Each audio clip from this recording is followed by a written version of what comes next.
Hello there. This is the Shawn 1113 podcast show. I am your host, Shawn 1113. Thank you so much for listening to this podcast in this episode. Recorded October 21st, 2025. October is going fast, pretty much, isn't it?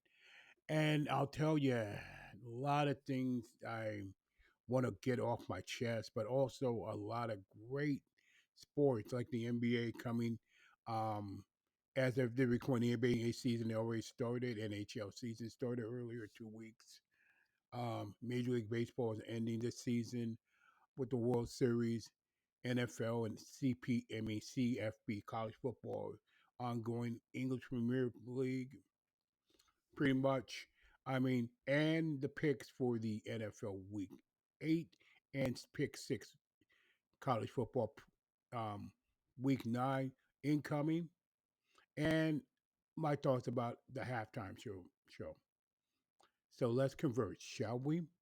First and foremost, if you love this content, please give it a 5-star rating and share this video wherever platform you may be listening to, anywhere and everywhere in the world. Thank you so much in advance for listening to the Shawn Number 13 podcast show that's been running for over 5 years now. So, with that, let's get this show on the road with actually the World Series.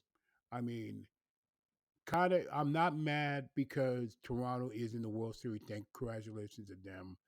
Um, Seattle had them in Game 7. I watched a lot of that game. And it was that one pitch to George Springer, and that was it.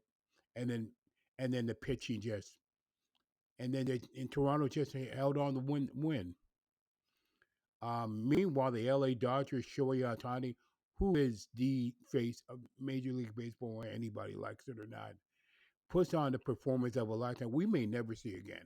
Strikes out 10, gets a complete game, and hits 3 home runs. You'll probably never see that again in baseball, much less in the postseason. So I think Ohtani, and it's a good story. There is a really good storyline with this World Series. Seattle would have been better going to their first, but Toronto and the Los Angeles Dodgers has good storylines. Vladimir Guerrero Jr. being in the spotlight, and Otani being in the spotlight again, trying to repeat, with the Dodgers trying to repeat in the World Series. So a lot of good storylines there.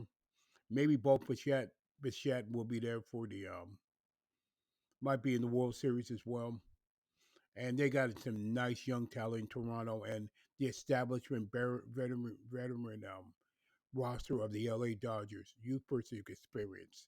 If that's what I'm trying to get to. And my pick is pretty much, well, if I'm going to be a little biased, I'm going to be biased. Toronto, LA Dodgers. Wouldn't be least a bit surprised if Toronto won the World Series, but I'm picking the Dodgers until otherwise. So I'm picking the LA Dodgers over the Toronto Blue Jays in the World Series, in my opinion. Now let's go to English Premier League soccer. Actually, I saw some of the Man City, Liverpool game with Man United. I think Liverpool had no business losing United, but the thing is, congratulations to Man United. I mean, they're having some good progress there. Bournemouth, Liverpool, Man City, Chelsea, Tottenham, Sunderland, Crystal Palace, and Brighton as well. That is a log jam right there at the bottom of the deregulation. Nottingham Forest, disappointing. West Ham and the Wolves there at the pitch, and it's going to be a log jam. And like I said, we'll get a good idea in the middle of the season what is happening there. So that's the English Premier League there. In the early NHL standings, in the Western Conference, Colorado, Winnipeg, and Utah surprising, and then Chicago. That hasn't been there in a long time in the playoffs, but we'll see what happens there. That's in the Central Division Pacific. The Golden Knights, Vancouver, Seattle, Anaheim. Kind of surprised there. Edmonton. I don't know what's going on with Edmonton. We'll see. Like I said, it's 2 weeks early in the season as of this recording. In the East, Montreal and Detroit, and then Maple Leafs, Florida. Like I said, it's all early. Then Carolina, no surprise. New Jersey, actually no surprise. Penguin is kind of surprising, and Washington, and probably Philadelphia. We'll see what happens in mid-season, at least in the NHL, and we'll see how what kind of change, if any, changes at all. Now to college football. Now I'm going to be biased here. I'm a Miami Hurricane fan, and I'm a Miami Dolphin. I'm going to talk about the Canes first. Very disappointing. They came out flat. Just when you think the Canes are going to finally go somewhere, they lay an egg. And I said last week that Louisville game is a trap game. And that's exactly what it turned out to be, unfortunately, for the Hurricanes. Just when you think Maury Cristobal finally turned the corner of some kind of relevance national other than Ohio State right now, and Indiana, by the way, my goodness. They disappointed. It was a very disappointing loss, and they did. Miami was just flat. They were just flat over Louisville. Meanwhile, in the ACC, you got Georgia Tech and Virginia. Wow, Virginia. You got Alabama. Man, they came back from have they have ever come back? Came back, and now it's reestablished itself. Texas A&M. I mean, there's so many teams right now in college football, but the two teams to beat right now will house Indiana at the moment, and they do not even play each other, which is fortunate for Indiana. To be honest, give me 1 minute with that, but there's a lot of football left. Ole Miss, Oklahoma, Vanderbilt is a big surprise. South Florida. I mean, chess. Like I said, it's gonna. Like I said, we won't as we get to the the final third of the regular college football season. Anything can happen at this point, but I think Ohio State and Indiana are locks to go to the CPF playoff at the moment. Texas A&M as well. I mean, it's just a lot. I love it though. I love it. I love the chaos. And then Billy Napier being fired at Florida. I said this last week about James Franklin, and I said NIL teams are beginning to become NHL teams. They are not going to wait long for the season over.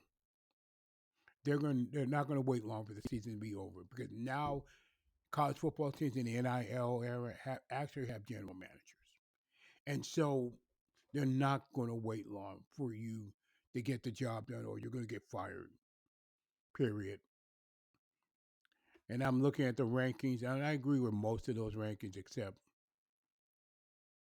Texas shouldn't have no business in the college in the college 25 after that performance.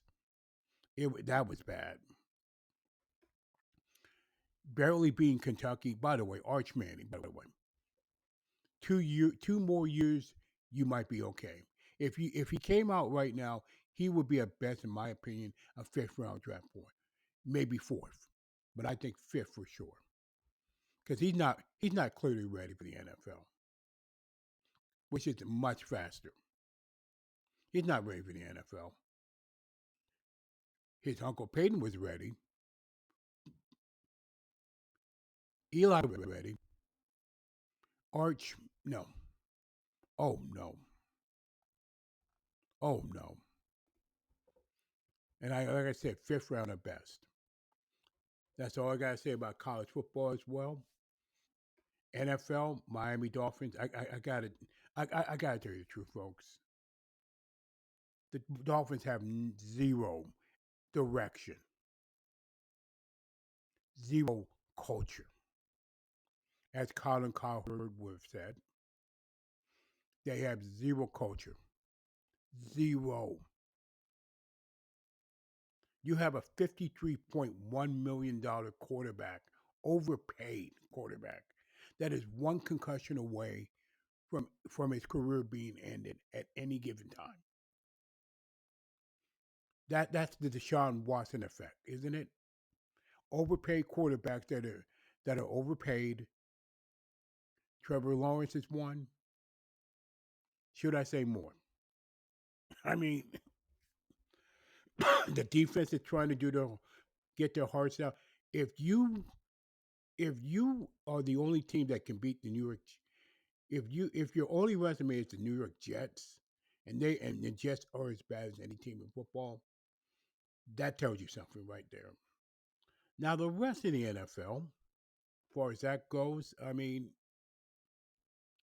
Detroit, Detroit, Philadelphia, Buffalo, Kansas City, and Indianapolis right now are probably the best teams in the NFL right now.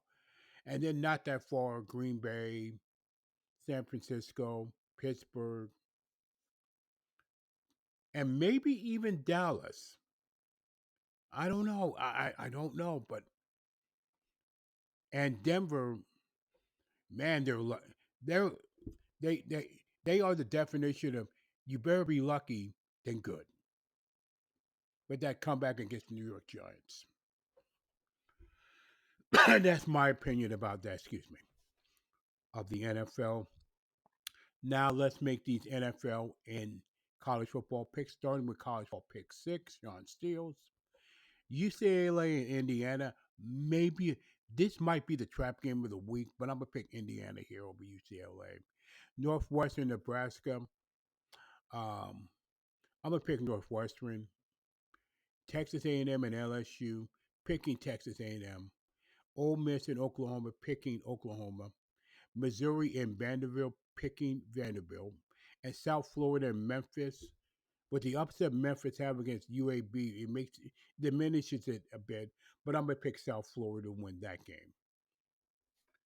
I'll be talking about the halftime show, what I think about it in a moment. Week 8 of the NFL season. Sean Steele's NFL picks. Minnesota and Chicago. Minnesota and the LA Chargers. Sorry, I'm picking Minnesota. Chicago and Baltimore picking Chicago. Miami and Atlanta picking Atlanta. Buffalo and Carolina picking Buffalo. New York Jets and Cincinnati picking Cincinnati. San Francisco and Houston picking the 49ers.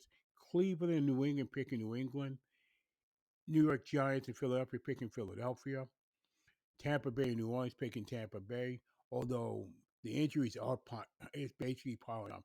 I would not be shocked if New Orleans ends up winning that game, but I picked Tampa Bay to win it. And then best of luck to Mike Evans, by the way, who gets concussed and breaks his collarbone shoulder on the same play. Ooh, rough, incredibly rough, in my opinion. Ask any football plays down football more than I have. Okay, Dallas and Denver picking Denver. Yeah, that's the game of the week in me. That one. It can go 50-50. But I'm picking Denver over Dallas. Again, it's better be lucky than good sometimes. Tennessee and Indianapolis picking Indianapolis. Green Bay and Pittsburgh picking Green Bay on Sunday night.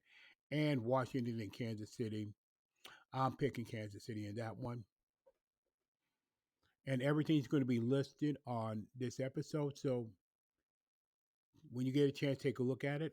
Now, my halftime show thoughts on the Super Bowl halftime show. I'd rather have Bugs Bunny, okay, than back than anything that the Super Bowl NFL has in halftime show. I'd rather have Up with People doing the bunny hop than the NFL Super Bowl halftime show. I'd rather see old videos of Prince, Michael Jackson, even the wardrobe malfunction on a video screen than I'd rather watch the halftime show in the Super Bowl 60 halftime show. I much rather watch the Puppy Bowl than the Super Bowl halftime show. The one from Turning Point USA than the halftime show. See my point? You see my point, folks? I'd rather watch the In Living Color halftime show from the 90s. And it was hilarious. With Men on Film. Look it up. When you get a chance, look that up. Anybody over 30, 40 years knows exactly what I'm referring to.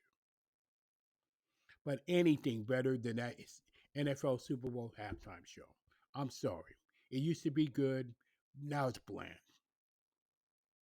Bad Bunny, who Bad Bunny, ugh, I don't know about that. But anything's better than that. Anything's better. And like I said, I'm Gen X. I don't make no apologies for it. No apologies for it whatsoever. The entertainment was better. See, but you see my point about Turning Point USA and all the other stuff.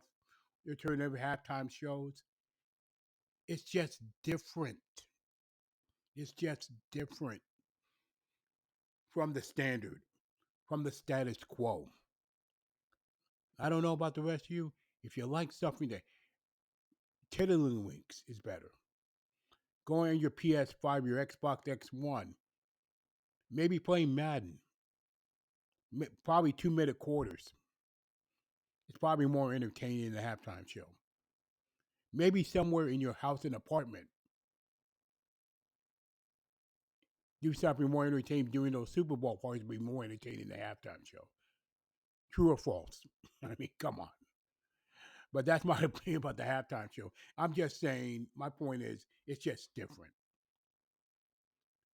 Like I said, the TP USA, Puppy Bowl, all the other alternative halftime shows of the past and the present.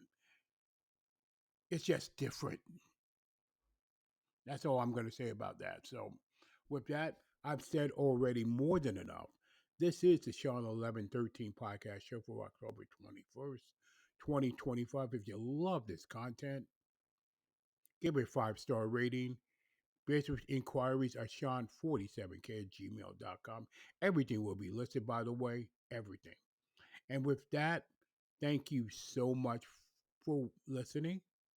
Please stay encouraged no matter what and live your life as normal as possible in an abnormal world. Thank you for listening to the Shawn 1113 podcast show. God bless you.